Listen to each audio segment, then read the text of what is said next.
আসসালামু আলাইকুম প্রিয় শিক্ষার্থীবৃন্দ, আশা করি আল্লাহর রহমতে সকলেই ভালো আছো। আলহামদুলিল্লাহ, আল্লাহর অশেষ রহমতে আমি ভালো আছি। আজকে আমি তোমাদের সামনে উপস্থিত হয়েছি পঞ্চম শ্রেণীর দ্বিতীয় অধ্যায়ের বেশ কিছু ডাকের অঙ্ক কিভাবে গাণিতিক বাক্যে খুব সহজেই করা যায় তার উপরে একটা ক্লাস আজকে আমি নেব। ইতিপূর্বেও আমি তোমাদের গাণিতিক বাক্যের একটা ক্লাস নিয়েছি। যদি কারো বুঝতে সমস্যা হয়ে থাকে আমাকে অবশ্যই জানাবে। আর আমি আশা করি আজকের ক্লাসটা যদি তোমরা খুব মনোযোগ দিয়ে দেখো এবং এটা বুঝো, তাহলে তোমাদের গাণিতিক বাক্যের আর কোনো অঙ্কের সমস্যা হবে না। তো আমি তোমাদেরকে আজকে শুরুতেই সকলে বইয়ের 21 পৃষ্ঠা বের করো। 21 পৃষ্ঠা থেকে আমরা এর আগেও একটা অঙ্ক করেছিলাম এবং আজকেও একটা অঙ্ক আমরা করব। 21 পৃষ্ঠা থেকে আজকে আমাদের অঙ্ক শুরু হবে।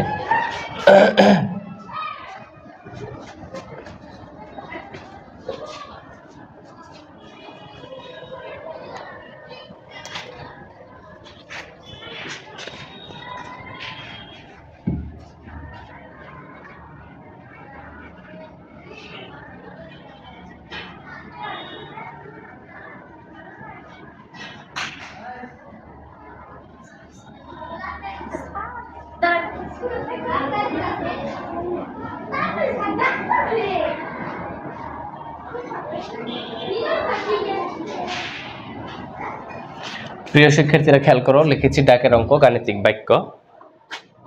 কিভাবে গাণিতিক বাক্যে ডাকের অঙ্কগুলো খুব সহজেই করা যায় সেই বিষয়টা আজকে আমি তোমাদেরকে বোঝানোর চেষ্টা করব। 21 পৃষ্ঠায় 5 নম্বর অঙ্কটা আমি তোমাদেরকে করিয়ে দিচ্ছি। যে এখানে বলা আছে যে 1 ডজন ডিম এবং 5টি মুরগির মূল্য একত্রে 1395 টাকা। একটি ডিমের মূল্য 10 টাকা হলে একটি মুরগির মূল্য কত? বলছে বন্ধনী ব্যবহার করে সমস্যাটিকে গাণিতিক বাক্যে প্রকাশ করে সমাধান করি। তা শিক্ষার্থীরা তোমরা অবশ্যই জানো যে 1 ডজন সমান কতটি? 1 ডজন সমান হচ্ছে 12টি। এটা আমাদের লেখার দরকার নেই, এটা শেখানোর জন্য দিলাম। 1 ডজন কতটি? 12টি। তাহলে একটি মুরগির মূল্য বের করতে বলছে। আমরা একটি মুরগির মূল্য ডিরেক্ট লিখে দেব যে একটি মুরগির মূল্য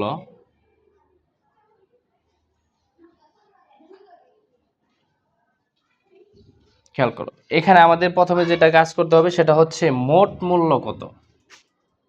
1395 টাকা হচ্ছে আমাদের ডিম এবং মুরগির মূল্য। ডিম এবং মুরগির মূল্য হচ্ছে 1395 টাকা। এই মোট মূল্য থেকে আমাদের ডিমের মূল্য দেওয়া আছে, একটা ডিমের মূল্য দেওয়া আছে, একটা ডিমের মূল্য দেওয়া আছে আমাদের কত টাকা? 10 টাকা। আর ডিমের কথা বলা হয়েছে 1 ডজন। আমরা ইতিমধ্যে দেখো লিখে ফেলেছি যে 1 ডজন সমান 12টি।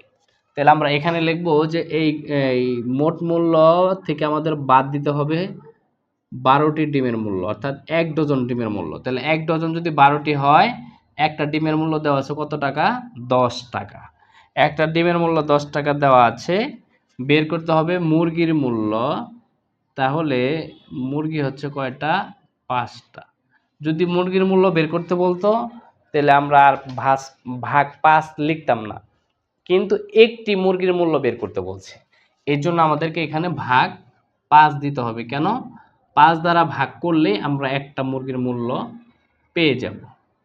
তো প্রিয় শিক্ষার্থীরা খেয়াল করো, আমি তোমাদের ক্লাসে বলেছিলাম যে যদি 2টা বন্ধনী বা 3টা বন্ধনী থাকে, সেই ক্ষেত্রে আমাদের প্রথম বন্ধনীর কাজ করতে হবে। তো প্রথম বন্ধনীর আগে যা থাকবে তোমরা এটাকে সম্পূর্ণ লিখে দিবে। 1395 বিয়োগ, দেখো প্রথম বন্ধনীর ভিতরে এখানে ভাগ নেই, আছে শুধু গুণ। তাহলে গুণ করে দাও। 1 দিয়ে 1 রে গুণ করলে 1, সহজেই করা যায়। 1 দিয়ে 2 রে গুণ করলে 2 1 কে 2, আর একটা শূন্য বসিয়ে দাও, হয়ে যাবে। এই পর্যায়ে ভাগ হচ্ছে 5। আর এই যে টাকাটাকে আমরা এটা কমার মাধ্যমে ডট ডট দিতে পারি। তাহলে এখানে দেখো 2টা সংখ্যা থাকার কারণে আমরা বন্ধনী উঠিয়ে দিব। 5 থেকে 0 বাদ দিলে 5, 9 থেকে 2 বাদ দিলে 7, আর 3 থেকে 1 বাদ দিলে 2, আর একের একই ভাগ হচ্ছে 5। আমরা এখানে ডট ডট দিয়ে যাব।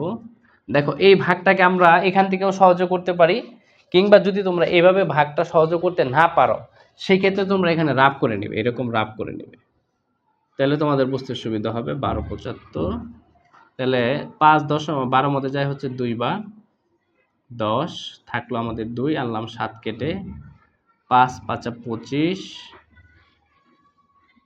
থাকলো আমাদের 2, আনলাম আরেকটা 5 কেটে, 5 5 25।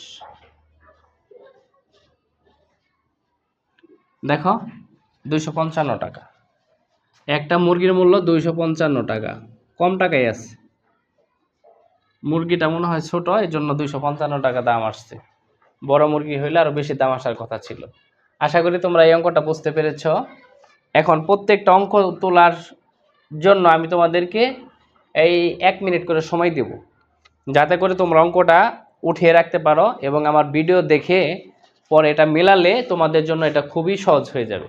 তাহলে তোমরা এই অঙ্কটা উঠাও, আমি 1 মিনিট সময় তোমাদেরকে দিচ্ছি। খুব দ্রুত উঠাবে এবং লেখা সুন্দর করে উঠাবে। আর আগেই বলেছি, যেটাই তোমরা লেখো না কেন, লেখার সময় ওটা মনে মনে বা মুখে উচ্চারণ করে লিখবে, তাহলে ভুল হবে না। ওকে, লেখো।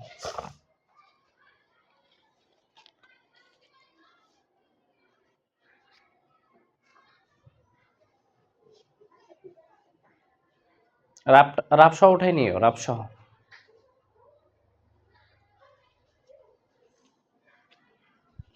শেষ এত তাড়াতাড়ি? ওকে, রাফটা তোলো, রাফ তোলা বাদ আছে না? হ্যাঁ।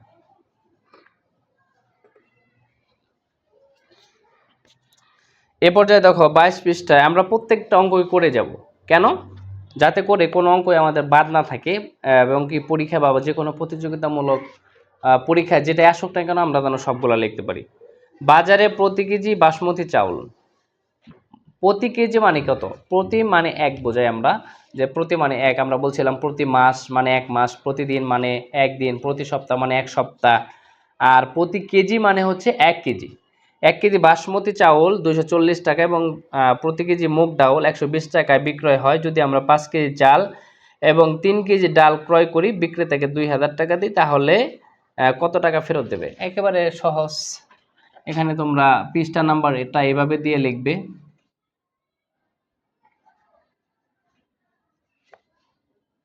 22 পৃষ্ঠার 6 নম্বর অঙ্ক। তাহলে আমরা লিখব হচ্ছে ফেরত পাবো, বা বিক্রেতা ফেরত দেবে। ফেরত পাবো লেখো, তাই হবে সহজ।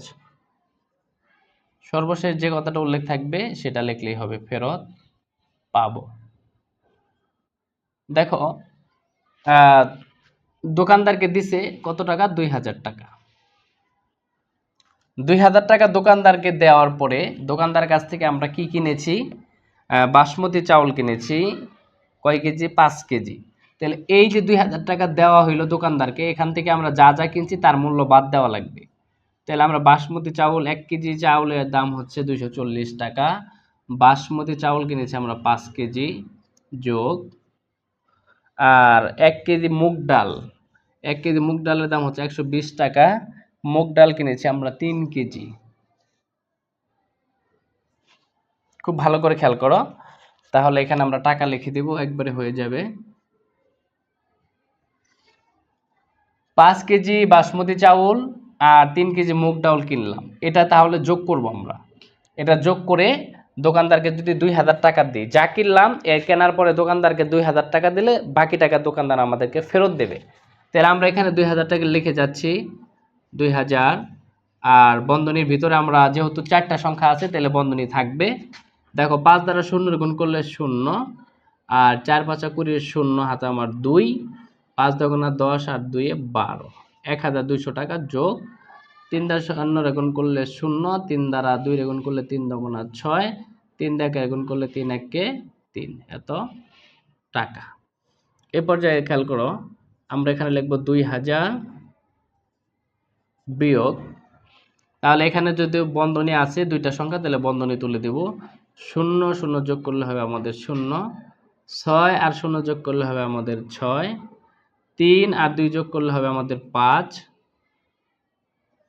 আর 1 এর কত 1। এ পর্যায়ে দেখো যে আমরা এখান থেকেও রাফ করতে পারি, বিয়োগটা করে দিতে পারি, কিংবা যদি সমস্যা হয় তাহলে তোমরা এরকম একটা দাগ দিয়ে এখানে বিয়োগ করে দেবে। খেয়াল করো শিক্ষার্থীরা, বিয়োগ বিয়োগ কিন্তু একেবারে সহজ, তাই না? তাহলে দেখো 0 থেকে 0 বাদ দিলে 0, এই নিচের সংখ্যা যেহেতু বড়, উপরের সংখ্যা ছোট, তাহলে এই 0কে 10 ধরতে হবে। 10 থেকে 6 বাদ দিলে 4, হাতে আমার 1, 1 এসে 5-এর সাথে যোগ হবে 5 আর 1 6, তাহলে আবার উপরেরটাকে 0কে 10 ধরবো, তাহলে 10 থেকে 6 বাদ দিলে 4, হাতে আমার 1, 1 1-এর সাথে যোগ হবে 1 আর 1 2, 2 থেকে 2 বাদ দিলে 0। তাহলে দোকানদার আমাদের কত টাকা ফেরত দেবে? 440 টাকা ফেরত দেবে। আশা করি এই অঙ্কটা তোমরা বুঝতে পেরেছো, এটা তোমরা উঠিয়ে নাও।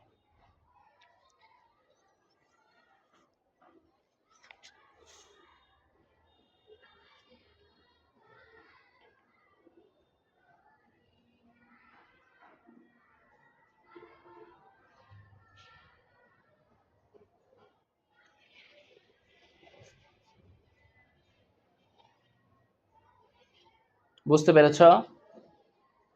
হ্যাঁ, উঠানো শেষ। ওকে ওকে, ঠিক আছে। এই পর্যায়ে দেখো আমরা 22 পৃষ্ঠার আরেকটা অঙ্ক করব। 22 পৃষ্ঠার 7 নাম্বার।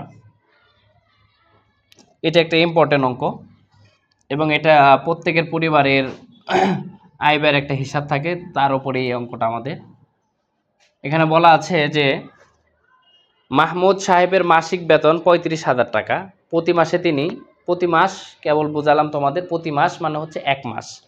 প্রতি মাসে তিনি 18,000 টাকা বাসা ভাড়া বাবদ এবং 15,650 টাকা তিনি পরিবারের প্রয়োজন বাবদ খরচ করেন। অবশিষ্ট টাকা তিনি একটি ব্যাংকে জমা রাখেন। তিনি বছরে কত টাকা ব্যাংকে জমা রাখেন?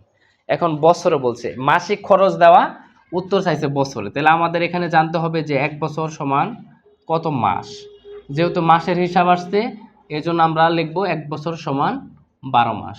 যদি দিনের হিসাব আসতো তাহলে আমরা লিখতাম 1 বছর সমান 365 দিন। যদি সপ্তাহের হিসাব আসতো তাহলে আমরা লিখতাম যে 1 বছর সমান 52 সপ্তাহ।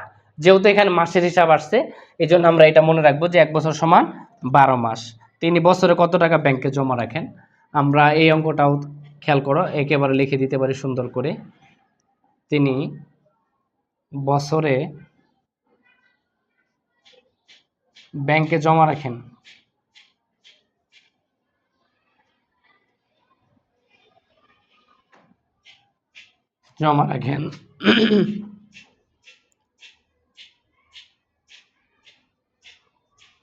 তিনি বছরে ব্যাংকে জমা রাখেন, খেয়াল করো, তিনি মোট বেতন পান হচ্ছে 35,000 টাকা মাসে।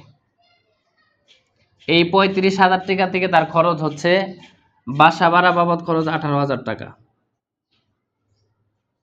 আর পরিবারের প্রয়োজন বাবদ যা খরচ সেটা যোগ করতে হবে 15,650 টাকা। 15,650 টাকা। তাহলে এই দুইটা হচ্ছে তার একটা আয়, একটা হচ্ছে ব্যয়। খেয়াল করো, 35,000 টাকা মাসিক বেতন, এই বেতনে থেকে সে খরচ করে 18,000 টাকা বাসা ভাড়া দেয়, আর 15,650 টাকা তার অন্যান্য খরচ, যেমন খাওয়া দাওয়া, যাতায়াত, মোবাইল ইত্যাদি ইত্যাদি যা খরচ থাকে সব। এরপরে তিনি বছরে কত টাকা ব্যাংকে জমা রাখেন? তাহলে আমরা আগে শিখে আসলাম যে 1 বছর সমান কত মাস? 12 মাস। তাহলে 12 মাসে আমরা এটা যদি 12 দ্বারা গুণ করে দেই, এটা যদি 1 দ্বারা গুণ করি তাহলে আমাদের 1 মাসেরটা আসবে, 12 দ্বারা গুণ করলে আমাদের 12 মাসেরটা আসবে, অর্থাৎ 1 বছরেরটা চলে আসবে। যদি 8 মাস বলতো তাহলে আমরা এখানে 12 না লিখে কত লিখতাম? 8 লিখতাম। যদি 6 মাস বলতো তাহলে আমরা এখানে 6 লিখতাম। যদি 4 মাসে তার আয় কত তাহলে 4 লিখতাম। যা বলবে আমরা সেটা এখানে লিখব। এ পর্যায়ে আমাদের প্রথম কাজ হচ্ছে, দেখো প্রথম বন্ধনীর ভিতরে আমাদের কাজ, তাহলে প্রথম বন্ধনীর আগে যা থাকবে এটা আমাদের লিখে দেওয়া লাগবে, 35,000 বিয়োগ। এখানে দেখো প্রথম বন্ধনীর ভিতরে ভাগ নাই, গুণ নাই, আছে কি? যোগ। তাহলে যোগ করে দিচ্ছি, 0 0 যোগ করলে কত হবে? 0। 5 আর 0 যোগ করলে কত হবে? 5। 6 আর 0 যোগ করলে কত হবে? 6। 5 আর 8 যোগ করলে 8 আর 5 13, 3 হাতে আমার 1 2 3।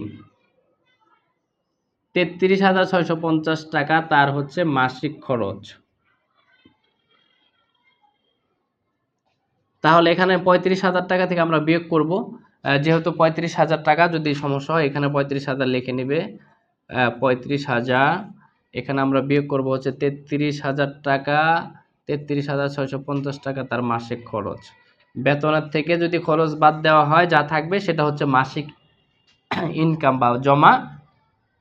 এক মাসে যা জমা 12 মাসে তার চাইতে বেশি হলে গুণ করতে হবে। তাহলে 10 থেকে 5 বাদ দিলে 5, হাতে আমার 1, 1 এসে সাথে সাথে 6 সাথে যোগ হবে, তাহলে 1 আর 6 7, 10 থেকে 7 বাদ দিলে 3, হাতে আমার 1, 1 আর 3 4, 5 থেকে 4 বাদ দিলে কত হবে 1, 3 থেকে 3 বাদ দিলে 0। 1,350 টাকা তার মাসিক জমা হয়। এক মাসে তার 1,350 টাকা অবশিষ্ট থাকে, ব্যাংকে জমা রাখেন। তাহলে 12 মাসে তিনি 12 দ্বারা আমরা গুণ করে দেব, কত আসে। এটা আমরা রাফটা দেখাই দিচ্ছি তোমাদেরকে। 1,350 গুণন হচ্ছে 12। 2 দ্বারা 0 গুণ করলে 0, 2 দ্বারা 5 রে গুণ করলে 5 দুগুণা 10 এর 0, হাতে আমার 1, 2 দ্বারা 3 গুণ করলে 3 দুগুণা 6 আর 1 7, এখানে 2 1 2। এক ঘরে কাজ শেষ হলে আমরা আগে গুণ করে আসছি যে আমাদের একটা ঘর বাদ দেওয়া লাগবে। 1 দ্বারা 0 গুণ করলে 0, 1 দ্বারা 5 এর গুণ করলে 5, 1 দ্বারা 3 রে গুণ করলে 3 1 3, 1 দ্বারা 1 এর গুণ করলে 1 1 যোগ করে দিতে হবে 0 0, 7 আর 5 12 2, হাতে আমার 1, 4 5 6 1, 16,200 টাকা তার এক বছরে ব্যাংকে জমা হয়। প্রিয় শিক্ষার্থীবৃন্দ, আশা করি তোমরা এই অঙ্কটাও বুঝতে পেরেছ। তোমরা এই অঙ্কটা তোলো। এটা তোলার পরে আমরা আরেকটা অঙ্ক করেই আজকের মতো আমাদের ক্লাসটা শেষ করতে চাচ্ছি ইনশাআল্লাহ। তোলো, এই অঙ্কটা উঠাও।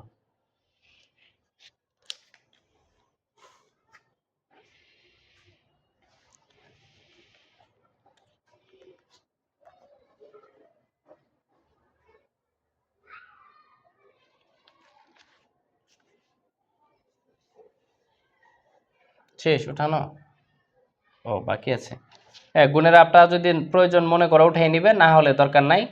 বিয়োগের আপটার প্রয়োজন মনে করলে উঠে নিবে, না হলে দরকার নাই। তা এই অঙ্কের এইটুকু কিন্তু অবশ্যই উঠে নিবে। বলতে পারো স্যার ভিডিও দেখে পরে করব, ভিডিও তো থাকবে। ভিডিও থাক, ভিডিও তো আজীবন রেকর্ডেড থাকবে, কিন্তু তুমি খাতায় উঠিয়ে নেবে। খাতায় উঠিয়ে নিলে বাড়িতে যখন করবে তখন তুমি খাতা বের করলে এটা পেয়ে যাবে।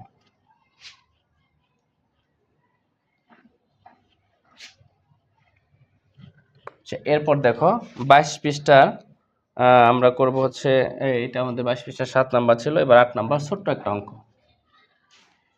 একটি পানির ট্যাঙ্কে প্রতি মিনিটে, পানির ট্যাঙ্ক তো চেনো, ওই যে যেটার উপর যেটার মধ্যে পানি জমা রাখা হয়, মোটর দ্বারা উঠিয়ে বা টিউবওয়েল থেকে উঠিয়ে মোটরের মাধ্যমে বা ইলেকট্রনিক্স কোনো যন্ত্রের মাধ্যমে উঠিয়ে ট্যাঙ্কিতে জমা রাখা হয়, এটাকে বলা হয় ট্যাঙ্ক। যে পানি জমা রাখা হয় এটাকে বলা হয় ট্যাঙ্ক। একটি পানি ট্যাঙ্কে প্রতি মিনিট, প্রতি মানে প্রতি বললেই বুঝতে হবে এক, মাস বললে মাস, বছর বললে বছর, দিন বললে দিন, সপ্তাহ বললে সপ্তাহ, মিনিট বললে মিনিট, ঘন্টা বললে ঘন্টা, প্রতি ঘন্টা এরকম। 1 মিনিটে 7 লিটার পানি ঢুকে ট্যাঙ্কিতে, 1 মিনিটে 7 লিটার পানি ঢুকে এবং 3 লিটার পানি খরচ হয়। ট্যাঙ্কিতে যা জমা হয় 1 মিনিটে 7 লিটার ঢুকে, মানে 7 লিটার জমা হয়, 7 লিটার ঢুকে এবং 3 লিটার খরচ হয়। 12 মিনিট পর ট্যাঙ্কিতে কত লিটার পানি জমা হবে? তাহলে যা ঢুকলো আর যা বের হয়ে খরচ হলো সেটা বাদ দিলেই এবং 12 দ্বারা গুণ করলেই আমাদের উত্তর চলে আসবে। তাহলে আমরা লিখব ট্যাঙ্কিতে পানি জমা হবে, আমরা লিখব 12 মিনিট পর। যেহেতু 12 মিনিট উল্লেখ আছে এই জন্য আমরা 12 মিনিট লিখে দেব, যে 12 মিনিট পর ট্যাঙ্কটিতে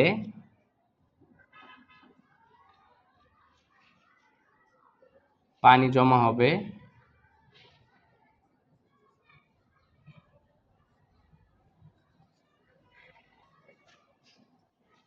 দেখো আমাদের 1 মিনিটে পানি ঢুকে হচ্ছে 7 লিটার, এর থেকে পানি বের হয় হচ্ছে হলো 3 লিটার। 3 লিটার বের হয়, এবং তাহলে 7 লিটার যদি ঢুকে আর 3 লিটার যদি খরচ হয় তাহলে থাকে 4 লিটার। এটা হচ্ছে 1 মিনিটে। তাহলে যেহেতু 12 মিনিটে বলছে তাহলে এটাকে 12 দ্বারা গুণ করতে হবে। যদি বলতো 4 মিনিটে তাহলে 4 দ্বারা গুণ করতে হইতো। যদি বলতো 8 মিনিটে তাহলে 8 দ্বারা গুণ করতে হইতো। যদি বলতো 20 মিনিটে তাহলে আমরা সেটাকে 20 দ্বারাই গুণ করতাম। খেয়াল করো, খুবই সহজ অঙ্ক এবং ছোট অঙ্ক। 7 থেকে 4 বাদ দিলে কত হবে? সরি দুঃখিত, 7 থেকে 3 বাদ দিলে 4 গুণন হচ্ছে 12, তাহলে 4 12 কত? 48 লিটার পানি আমাদের এই 12 মিনিটে ট্যাঙ্কে জমা থাকবে।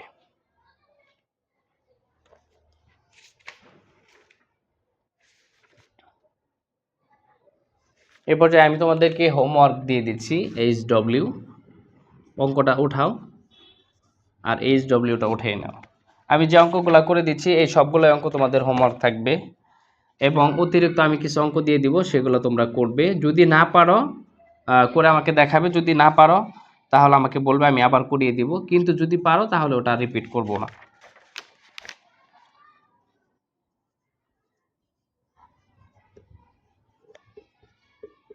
এই চারটা আমি তোমাদের করিয়ে দিয়েছি। এর বাইরে অতিরিক্ত আমি তোমাদেরকে 2টা অঙ্ক দিয়ে দিচ্ছি বাড়ির কাজ। তোমরা চেষ্টা করবে বাসায়, বইয়ের মধ্যে কিছুটা সংকেত দেওয়া আছে, বাসায় চেষ্টা করবে। তারপরে এটা উঠানোর পরে আমি তোমাদেরকে একটু বুঝিয়ে দিচ্ছি কিভাবে লিখবে, তাহলে তোমরা অবশ্যই পারবে। হোমওয়ার্কটা উঠে নাও। আমাদের এখানে 6টা অঙ্ক হোমওয়ার্ক থাকবে। 21 পৃষ্ঠার 5, 22 পৃষ্ঠার 6, 7, 8, 23 পৃষ্ঠার 9 এবং 10। এবং 9 এবং 10 আমি তোমাদেরকে একটু বুঝিয়ে দিচ্ছি, বইয়ে হাত দাও। বলছে আমির, হেলাল, ফাতেমা এবং জামিল 4 ভাই বোন, 4 জন ভাই বোন মিলে তাদের বাসার জন্য আসবাবপত্র কিনতে একটি দোকানে গিয়েছিল। নিচে দেওয়া চিত্র অনুযায়ী মূল্য অনুযায়ী 2টি খাট, 1টি আলমারি, 6টি চেয়ার এবং কিনলো এবং মোট মূল্য 4 ভাই বোন সমান করে ভাগ করে দিল। প্রত্যেকে কত টাকা করে দিল? খুবই সহজ অঙ্ক, আমি তোমাদেরকে শুধু একটু ধারণা দিয়ে দিচ্ছি, তোমরা তাহলে বুঝতে পারবে যে এখানে যেটার মূল্য দেওয়া আছে খাটের মূল্য 16,450 টাকা।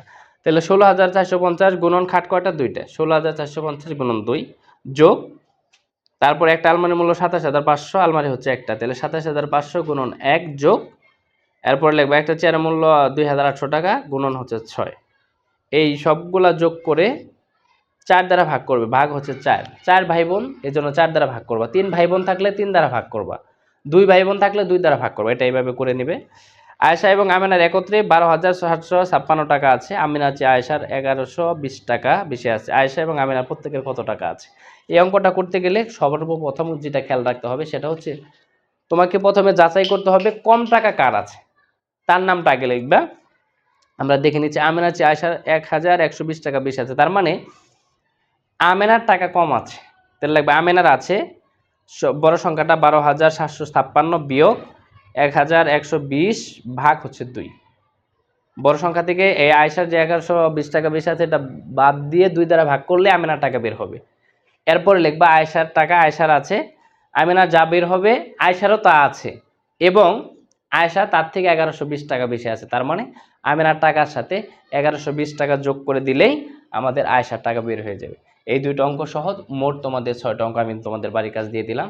তোমরা আশা করি এই সবগুলো অঙ্ক খুব মনোযোগ দিয়ে করবে এবং যেখানে বুঝতে সমস্যা হয় অবশ্যই আমাকে জানাবে। আমি তোমাদেরকে পরবর্তী ক্লাসে সেটা বোঝানোর চেষ্টা করব। আসসালামু আলাইকুম ওয়া রাহমাতুল্লাহি ওয়া বারাকাতুহু।